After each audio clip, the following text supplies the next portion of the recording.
Begin tonight with wild moments on a bus in Queens leading to what is now a viral video. Look at this. You can see it here. Teens going on the attack. One has a machete there while the other seen using pepper spray. Yeah, the driver trying to intervene and is now home recovering. Pix 11's Anthony DiLorenzo has a story from Richmond Hill where police have arrested one of the teenagers. So over the weekend, a viral video was posted on the South Ozone Park Facebook page that actually showed an incident that has occurred only a few weeks into the New York City school year, involving teens with machetes getting into an altercation on a city bus. And in this particular story, the bus driver actually intervened. Now, of course, the local news media covering this story has decided that they are going to blur the faces of the teens that participated in this viral video. I find this to be ridiculous because, as we are going to find out throughout the course of the segment, only one of these teens has been identified and arrested at this moment in time.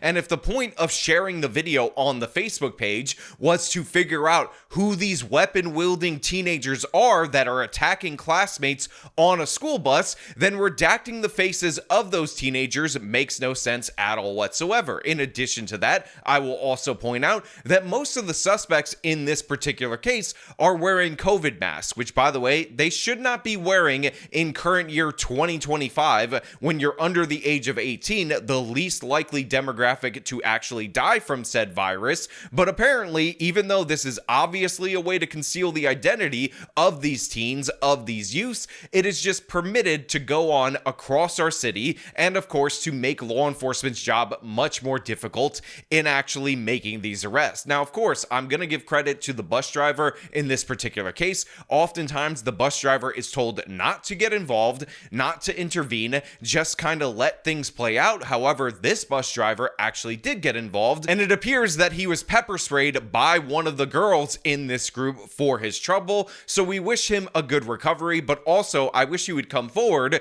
so we can give him some kind of Good Samaritan award. But I understand his hesitancy because the last time we had a famous Good Samaritan try to break up a crime on public transit, that person went on trial for murder. So we're going to break this down. We're going to talk about this. I'm going to go to the Facebook page in question and pull the actual video so we can identify these kids and get them arrested. But before we get into that, I want to thank everybody who supports this channel via actualjusticewarrior.com/join. Teenage troubles going full tilt here at this bus stop after school in Queens, where a machete and a can of mace were used as weapons on a bus.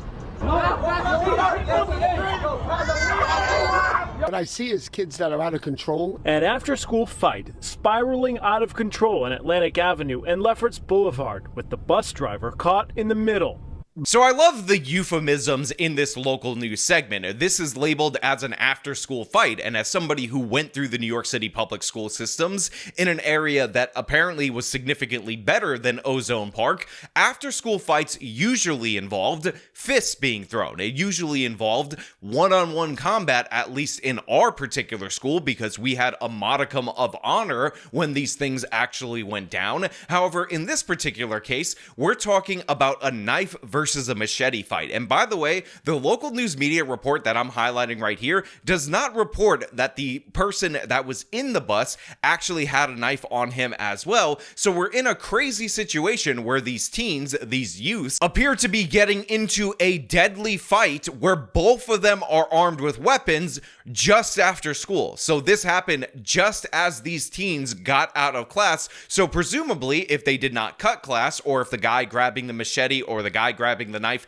did not pick it up from some kind of third location before this encounter, they had these weapons on them while they were attending a New York City public school. This is an absolute disaster, but as we've talked about on this channel multiple times, we have a bunch of soft on crime laws like bail reform, like less is more, but more importantly and more crucially in this particular instance, we have raised the age that actually makes it damn near impossible to hold youthful offenders accountable. And what we're seeing right here is a potential deadly encounter between a youth with a machete, a teen with a machete, and of course a youth with a knife on the bus. That, by the way, is not being highlighted in this local news segment, but we actually have video from within the bus, or actually I have video from within the bus from the Facebook page, where you could see where both bus doors are open. The guy in the bus, the one that's under threat, is pacing back and forth in order to try to fight off attackers from coming on the bus from either door with a knife in his hand. Back up, back up. One of my days, back up.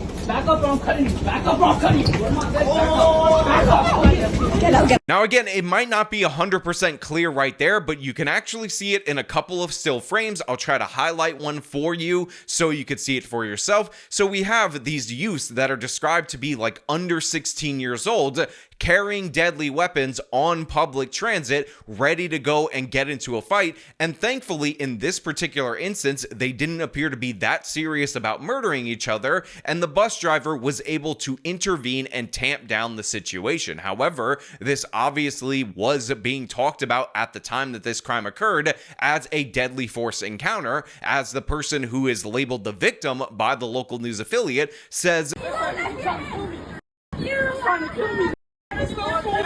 that they're trying to kill him. Basically, someone was being chased. The kid was being chased onto his bus, and they were being chased by somebody with a machete. You can see the 54-year-old then stepping off the Q24 bus to try and de-escalate the situation earlier this month. He projected a presence in that moment that I believe saved a lot of people from getting hurt. Alex Kemp is his union VP and says his fellow driver ultimately suffered the consequences and got maced in this instance, along with a teen in the video. Now look, I don't know exactly how much this union rep knows about the particulars of the case, and especially when you have local news coverage like this that frames one of these youths as the absolute victim, not even acknowledging that he had a knife on him at the time this encounter occurred. And of course, they're talking about it like they just chased him. But what he's saying about the driver actually intervening, actually stepping up, using his size, even though he's a 54-year-old man and he could have easily stepped aside in order to intimidate the guy with the machete in order to prevent this from spiraling out of control,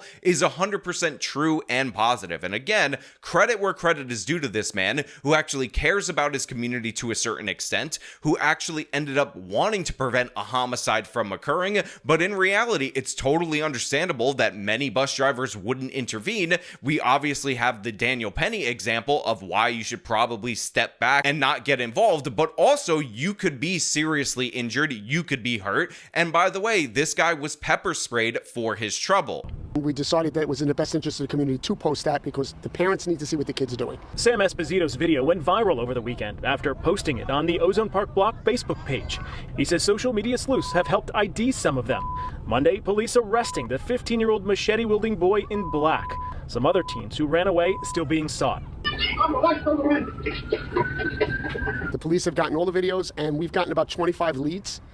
And we sent those leads straight to the investigators at the 102 precinct. Now, they interview the guy who ended up posting this video on his Facebook page, and they say that some of these people were able to be identified from the video, from the community bringing in tips. But of course, the local news media is still obscuring their faces. However, again, I have the video from the original Facebook page, and what you could see is that while most of these people are not needing of blurring because they're wearing COVID masks, so their face is obscured, the girl that did the pepper spray is laughing, smiling, having a good time, and of course doing the thing that we often see whenever we're talking about these crimes, which of course is recording the whole thing on her phone. Again, smiling ear to ear as somebody with a machete is ready to engage in mortal combat, which just goes to show you that the issue here is not poverty. We don't need to arrest poverty. We don't need to find where in this video poverty is so we can get a description of what poverty was wearing. We need to actually deal with the fact that we have sick, violent people who commit these crimes for fun. They do this for joy. And by the way, this is the girl that pepper sprayed the bus driver. This is the girl that pepper sprayed the other individual with a knife. And I guess you could make the case, you can make the argument that in a situation where we're dealing with the potential for mortal combat, maybe pepper spray is a significant downgrade. But considering a regular, ordinary, law-abiding New York citizen could get arrested for having pepper spray because that's a weapon and you're not allowed to defend yourself, I find it absolutely maddening that we have 3 youths with weapons on them, including the pepper spray. Bare minimum, by the way, there's probably more.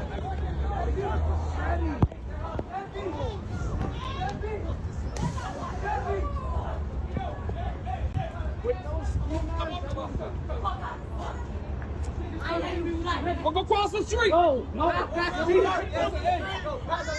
And yet the local news media is still blurring the faces. Again, look at how brazen of an attack this is. So this is in broad daylight after school. So we're talking in and around 3 o'clock in the afternoon on a New York City public bus. They don't appear to care at all whatsoever that they're witnesses. And yet the news media is protecting the identities of the people who have yet to be caught. So yeah, I'm leaving this up here. I want you guys to identify them, report them to the police, make sure there's some actual consequences. But also, I need you to understand that this is New York City. We have crazy laws like bail reform. So even the kid with the machete was likely not charged seriously. He was likely released the next day automatically. And if he's on probation or on parole for previous criminal activity, that probation or parole was likely not violated due to the fact that we have less is more. But this is what we're dealing with right here in New York City. And we're on the cusp of electing a guy, Zoran Mamdani, I'm definitely not voting for him, that is going to enable this, that doesn't believe in any prosecutions, basically, against people that are under the age of 18, who wants to get these people into diversion programs, wants them in midnight basketball, because he really thinks that the major problem right here is not the teenagers with machetes that's pepper sprayed a bus driver that are trying to commit murder on a New York City bus. The real issue is poverty. The real issue is systemic inequality. The real issue is having a police force that actually tracks them down, that actually makes an arrest, that actually holds them accountable. That would be evil white racism. So what he needs you to do is shut up with your evil white racism. It's absolutely shameful what's going on in the city. It's ridiculous that people continue to obscure the identities of criminals that are still on the loose based on the idea that we're not sure about their age because they haven't been identified yet, while they could impact and threaten other people. I mean, what if they end up encountering this kid in another situation and that kid gets stabbed to death or gets injured significantly? What if the kid with the knife on the bus that they're not even really telling us anything about, they're not even revealing that he had a knife as well, is the actual aggressor, the main aggressor in this, and he ends up taking vengeance on a member of this group, and that ultimately ends up leading to somebody dying? Well, guess what? The chances of that are going up significantly, because guess what? These youths are having their identities covered by the local news media when they're on the run. Again, it would be completely different if they were all captured. We all understand that youthful offenders are treated differently, but when they're on the run, when they're a serious, continuous, ongoing threat to society, and you have access to the unredacted footage, this is a step that makes no sense. And by the way, the media is going in the wrong direction. They're now saying that they won't actually show you video of people's faces, even if they're on the run, unless they're charged with a crime, which again makes no sense at all, because if they're on the run, we need to capture them and then they can be charged with the crime. You're also not attaching the name to the face in these scenarios. You're just trying to figure out who this person is so that they could be held accountable. But that's not how the media plays. They always got to cover it up. They always got to hide it. They don't want you to look into whether or not these people fit certain demographics in the city of New York, which, by the way, based on the video, for those of you who assumed immediately that all of these youths were black, doesn't appear to be the case. A lot of them look Latino, or even some of them might look South Asian, if we're being perfectly honest, but, you know, can't really place them. The only definitely black person that I was able to spot in this video is the bus driver, who did the right thing, who did the noble thing. But again, if these happen to be illegal aliens or gang members that are Latin affiliated or something of the sort, they want to obscure that as well, and it's absolutely shameful. But you know what? Those are just my thoughts. I want to know what you guys think about all this down in the comments below. As per usual, if you like the video, show them by leaving a like, subscribe for more content, follow me on the social medias, support me via the support links in the description of this video. This has been me talking about a machete attack 2 weeks into the school year in New York City. Till next time.